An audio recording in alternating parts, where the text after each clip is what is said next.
बिस्मिल्लाहिर्रहमानिर्रहीम अल्लाहु रब्बु मुहम्मदिन सल्लल्लाहु अलैहि वसल्लम नहनु इबादु मुहम्मदिन सल्लल्लाहु अलैहि वसल्लम ली खमसतुन नुतफ़ी बिहा हर्रल वबा इल हातिमा अल मुस्तफ़ा वल मुर्तदा व बनाहुमा व सय्यदा मन कुन्तु मौलाहु फ़अलियुन मौलाहु। हदीस मुबारका एक मशहूर व मारूफ़ हदीस मुबारका है और ज़बान ज़द आम है। जनाब मौला मुर्तज़ा करमल्लाहु तआला वजहल करीम को नबी पाक सल्लल्लाहु तबारक वसल्लम ने गदीर ख़म के मकाम पर यह इरशाद फरमाया था और मुकम्मल हदीस मुबारक ये है कि आप अलैहिस्सलाम ने इन कलिमात के साथ ये भी इरशाद फरमाया, अल्लाहुम्मा वाली मन वालाहु व आदि मन आदाहु। ये मुकम्मल हदीस मुबारक तकरीबन ये इस तरीक़े से अहादीस की कुतुब में आई है, मुख्तलिफ़ कुतुब में ये हदीस मुबारक मौजूद है। बिलखुसूस मुसनद अहमद बिन हम्बल में ये हदीस मुबारक अपनी तमाम तर तफसीलात के साथ मौजूद है। यह हदीस मुबारक के इरशाद और सुदूर का जो दिन है इस हदीस मुबारक का वो 18 ज़ुल्हज है। पहल तो हमारे यहाँ पाकिस्तान में या हिंदुस्तान में सिर्फ़ और सिर्फ रवाफ़िज़ 18 ज़ुल्हज को गदीर ख़ुम के दिन की मुनासबत से एक ईद का एहतमाम करते थे जिसको ईद गदीर कहा जाता था। अब देखा देखी बहुत सारे अहले सुन्नत के अफराद भी इस ईद गदीर के मनाने के इस मामले के अंदर शरीक हो चुके हैं और ये जो हदीस मुबारक है इस हदीस मुबारक से इस्तिदलाल जो रवाफ़िज़ करते हैं वही इस्तिदलाल अहले सुन्नत के बाज़ जाहिल और अजहल पीर साहिबान, यूँ समझिए कि पीर साहिबान, वो इनसे इस हदीस मुबारक से वो इस्तिदलालात करने लग गए हैं। इस हदीस मुबारक से सबसे पहला इस्तिदलाल ये किया जाता है कि कहा जाता है कि जी इस हदीस मुबारक में नबी पाक सल्लल्लाहु तबारक वसल्लम ने जनाब हैदर कर्रार करमल्लाहु तआला वजहल करीम को अपना खलीफा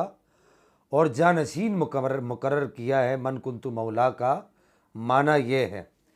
तो ये बात याद रखिए, सबसे पहली बात, अहम तरीन बात, लुगत में मौला के लफ्ज़ के कमोबेश 19 मानी आए हैं और 19 मानी में से कोई एक माना भी मौला के लफ्ज़ का या वली के लफ्ज़ का ऐसा नहीं है जो खलीफा या हाकिम का माना लुगत अरब में मौला का माना इस्तेमाल होता ही नहीं है। और दूसरी बात, इस रिवायत में अगर लफ्ज़ मन कुन्तु मौला फ़अलियुन मौला, अगर ये कहा जाए कि इस रिवायत में फ़अलियुन मौला या मौला अली करमल्लाहु तआला वजहल करीम की खिलाफत या आपकी हाकिमियत मुराद है, तो मैं ये सवाल करना चाहूँगा कि नबी पाक अलैहिस्सलाम इरशाद फरमाते मन कुन्तु मौला, तो अब इसका क्या तर्जमा करेंगे? जो पहला लफ्ज़ है कि मन कुन्तु मौलाहु, जो पहली दफ़ा जो मौला का लफ्ज़ है, इसका क्या तर्जमा करेंगे कि नबी पाक क्या इरशाद फरमा रहे हैं कि जिसका मैं खलीफा उसका अली खलीफा। तो क्या ये जुमला दुरुस्त होगा? नबी पाक अलैहिस्सलाम किसके खलीफा हैं? बल्कि पूरी कायनात में जितने अंबिया किराम हैं वो सारे के सारे नबी पाक सल्लल्लाहु तबारक वसल्लम के खुलफा हैं। आप अलैहिस्सलाम अंबिया किराम में से किसी के खलीफा नहीं है और ना मखलूक में से किसी के खलीफा हैं। दूसरी बात यहाँ पर अहम तरीन ये कि जब यहाँ हदीस मुबारक अगर आप मुकम्मल पढ़ेंगे तो आगे इरशाद फरमाया गया, अल्लाहुम्मा वाली मन वालाहु व आदि मन आदाहु। अब यही जो मन कुन्तु मौला के अंदर जो लफ्ज़ मौला इस्तेमाल हुआ है, इसका जो मादा है वाला या, इसी मादे को आगे नबी पाक अलैहिस्सलाम ने इरशाद फरमाया कि अल्लाहुम्मा वाली मन वालाहु व आदि मन आदाहु। अब लुगत अरब का कायदा ये कि आलिम हज़रात जानते हैं कि अल्फाज के मानी उनके तकाबुल के साथ और उनके साथ जो दीगर कलिमात आते हैं उनके साथ पहचाने जाते हैं। अब यहाँ पर करीना मौजूद है कि नबी पाक अलैहिस्सलाम इरशाद फरमाते हैं अल्लाहुम्मा वाली, ए अल्लाह तू उसको दोस्त रख, मन वालाहु, जो अली को दोस्त रखे या अली से दोस्ती रखे, अली को महबूब जाने, व आदि मन आदाहु, और अल्लाह तू उसको दुश्मन रख जो अली से दुश्मनी रखे। तो अब यहाँ करीना मौजूद है कि दूसरी जो दुआ आप अलैहिस्सलाम ने दुआ के अंदर जो दूसरा जुमला इरशाद फरमाया आदि, आदि का माना दुश्मनी है तो वाली का माना दोस्त होगा। तो लिहाजा इससे भी ये साबित होता है कि मन कुन्तु मौला से खलीफा का माना नहीं किया जा सकता, बल्कि अगली हदीस का जो जुज़ है, हदीस का जो अगला जुज़ है, वो ये बात वाज़े कर देता है यहाँ पर खलीफा का माना नहीं होता। तीसरी अहम तरीन बात इस सिलसिला में ये है कि अगर मौला का माना हाकिम या खलीफा किया जाए तो नबी पाक सल्लल्लाहु ताला अलैहि वसल्लम की ज़ात गिरामी पर बहुत बड़ा हर्फ आता है। वो किस तरीके से कि जब नबी पाक अलैहिस्सलाम ने इरशाद फरमाया मन कुन्तु मौला, तो आप अलैहिस्सलाम तो उस वक्त हाकिम थे ही, तो क्या ये कहा जाएगा कि मौला कायनात मौला अली करमल्लाहु तआला वजल करीम भी उस वक्त हाकिम थे? ये कैसे हो सकता है कि आप अलैहिस्सलाम की मौजूदगी के अंदर कोई और हाकिम हो? अब इस हदीस मुबारक का तर्जमा यही होगा कि जब नबी पाक अलैहिस्सलाम ने इरशाद फरमाया मन कुन्तु मौला, तमाम मोमिनीन को महबूब थे ही, और मौला अली करमल्लाहु तआला वजल करीम की भी महबूबियत का ऐलान किया, खिलाफत का ऐलान नहीं किया। वरना फिर आप अलैहिस्सलाम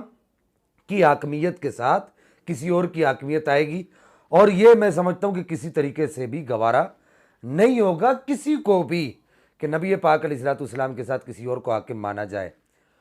और चौथी अहम तरीन बात यह मन कुन्तु मौला फ़अलियुन मौला के हवाले से कि मौला अली करमल्लाहु तआला वजल करीम ने कभी भी इस हदीस मुबारक को अपनी खिलाफत पर नस के तौर पर इस्तेमाल नहीं फरमाया। यहाँ तक कि जब हज़रत अब्बास रज़ियल्लाहु तआला अन्हु ने मौला अली से कहा नबी पाक अलैहिस्सलाम के मरज़ुल वफ़ात के वक्त कि चलो नबी पाक अलैहिस्सलाम से अपने लिए खिलाफत का अमर लिखवा लेते हैं, तो मौला अली करमल्लाहु तआला वजल करीम ने क्या इरशाद फरमाया? आपने फरमाया कि मैं नहीं लिखवाऊंगा और ना ही नबी पाक अलैहिस्सलाम ये अमर हमें देंगे। अब वो सारे पीर साहिबान जो ईद गदीर मनाकर ये साबित करने की कोशिश करते हैं, और यहाँ से वो लोग भी रवाफिज़ हज़रात भी जो यहाँ से ईद गदीर मनाकर ये साबित करने की कोशिश करते हैं जी यहाँ हाकमियत मुराद है, तो मौला अली करमल्लाहु तआला करीम उस वक्त इरशाद फरमाते हैं ना कि आप फरमाते रसूलुल्लाह 18 ज़ुल्हज को मुझे खिलाफत देकर चले गए मन कुन्तु मौला फ़अलियुन मौला कहकर, तो मुझे कोई ज़रूरत नहीं है नबी पाक अलैहिस्सलाम के पास जाने की। मौला अली करमल्लाहु तआला करीम ने इसको क्यों नहीं, इस हदीस मुबारक को क्यों नहीं अपनी खिलाफत के तौर पर इस्तेमाल किया? और फिर इस हदीस मुबारक के तहत आपने अपनी खिलाफत पर इस्तेदलाल नहीं किया, जबकि जनाब उस्मान गनी रज़ियल्लाहु तआला अन्हु पर जब शोरिश का ज़माना आया, आपने नबी पाक अलैहिस्सलाम की एक हदीस की मुहाफ़ज़त में जान दे दी, शहीद हो गए कि नबी पाक अलैहिस्सलाम ने आपको इरशाद फरमाया था, जिसका मफ़हूम यह है कि उस्मान तुझे अल्लाह खिलाफत अता फरमाएगा, तू उसको नहीं उतारना, नहीं छोड़ना खिलाफत को, अल्लाह तुझे इज़्ज़त की कमीज़ अता फरमाएगा और उसको लोग उतारने की कोशिश करेंगे, तू उसे नहीं उतारना। हज़रत उस्मान गनी यही कहते थे कि मैं इसको नहीं छोड़ सकता, मेरे आका सल्लल्लाहु अलैहि वसल्लम ने मुझे ये इरशाद फरमाया, इसलिए मैं शहीद होना पसंद करता हूँ, लेकिन अपने नबी सल्लल्लाहु अलैहि वसल्लम के फरमान को छोड़ना पसंद नहीं करता। तो क्या जनाब हैदर करार करमल्लाहु तआला वजल करीम से ज़्यादा बड़े उलमा है ये लोग? आपने इससे इस्तिदलाल क्यों नहीं किया खिलाफत का? फिर बाज़ मुअर्रिखीन के नज़दीक मसला खिलाफत यानी ये जो जानशीनी कि ये जो एक यूँ समझिए कि ढिंडोरा पीटा जाता है कि मौला अली को जानशीन बना गए, मौला अली को जानशीन बना गए, ये जो कहा जाता है, तो मुअर्रिखीन के नज़दीक मसला खिलाफत बाज़ मुअर्रिखीन के नज़दीक ज़ुर्रियात दीन में से है। नबी पाक अलैहिस्सलाम ने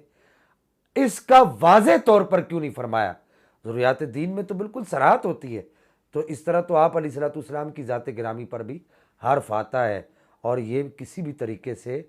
किसी भी मुसलमान को, चाहे वो किसी भी मकतब फ़िक्र से ताल्लुक़ रखता हो, उसको ये गवारा नहीं है। और सबसे आखिर में मैं ये कहना चाहूँगा कि अगर यहाँ मुराद खिलाफत ही है, जानशीनी ही है, और बिलखुसूस वो लोग जो यहाँ से खिलाफत बिला फसल मुराद लेते हैं और वो खिलाफत बातनी मुराद लेते हैं, कुछ अहले सुन्नत के अंदर छुपे हुए भी ऐसे लोग हैं, रिफ स्माइल लोग जो हैं, वो ये कहते हैं कि जी यहाँ खिलाफत बातनी मुराद है, तो नबी पाक अलैहिस्सलाम ने इस बातनी खिलाफत का वहाँ क्यों नहीं ऐलान फरमाया जहाँ पर आप अलैहिस्सलाम ने इरशाद फरमाया कि लोगों सुन लो, गौर से सुन लो, मैं तुमसे कुछ कहने लगा हूँ, शायद इसके बाद मेरी तुमसे मुलाकात ना हो। जी हाँ, अराफा के मैदान में आप अलैहिस्सलाम ने सब खोल खोल कर बयान फरमा दिया, तो इस बात को खोल कर क्यों नहीं बयान फरमाया? मैं चाहूँगा कि मेरे इन सवालों के जवाब ये जिस तक पहुँचे वो इन सवालों के जवाब लाजमी थे। अब रही बात ईद गदीर की, तो ईद गदीर मनाना कोई अहले सुन्नत का तरीका नहीं है। साहिब अलबिदाया व नहाया हाफिज़ अबुल फ़िदा अम्मादुद्दीन इब्न कसीर ने अलबिदाया व नहाया जिल्द 5 सफ़ा नंबर 261 पर बड़े वाज़ेह अंदाज में इस बात को लिखा है कि ये एक इराकी राफिजी हाकिम था, मुइज़ुद्दीन अहमद बिन अबवै देलमी। उसने सबसे पहले ये एहतमाम किया था कि इराक के बाज़ारों को सजा दिया गया और इराक के बाज़ारों में हर तरफ लाइटिंग कर दी गई और पूरी रात बाज़ार खुले रहे। और उसके बाद ये कहा गया कि जी ये ईद गदीर है और इसकी खुशी मनाई जाए। और साहिब अलबिदाया व नहाया हाफिज़ अमादुद्दीन इब्न कसीर आखिर में अपना फ़ैसला लिखते हैं कि वो कहते हैं वबिदअतन ज़ाहिरतन मुनकिरतन या वबिदअतुन ज़ाहिरतुन मुनकिरतुन, दोनों एराब यहाँ पढ़ सकते हैं। कोई एराब के हवाले से परेशान ना हो, दोनों एराब पढ़ सकते हैं। कहा कि ये दिन मनाना अहले सुन्नत का शियार नहीं है, ये रवाफिज का शियार है। और इसी तरीके से इमाम इब्न असीर जजरी ने भी अल कामिल इब्न असीर में जिल्द नंबर 7 सफ़ा नंबर 246 में इस बात का इज़हार किया है कि ये ईद गदीर का जो मूजिद है ये कोई सुन्नी नहीं है, ये रवाफिज है। और रवाफिज का एक बहुत बड़ा करता धरता कोई बादशाह था जिसका नाम मैंने बताया, वो है इमाम ज़हाबी ने भी इसी बात को कोट किया है। तो अब ये बात तय हो गई कि ईद गदीर मनाना ये अहले सुन्नत का शियार नहीं है, बल्कि ये अहले तशय्युअ का तरीका है। अगर तो अहले तशय्युअ से मुशाबहत के लिए करते हैं तो फिर इसका हुक्म बड़ा सख्त है, और अगर उनसे मुशाबहत के लिए नहीं करते तो फिर ये बिदअत है, इससे बचना चाहिए। अल्लाह ताला हमें अमल की तौफीक अता फरमाए।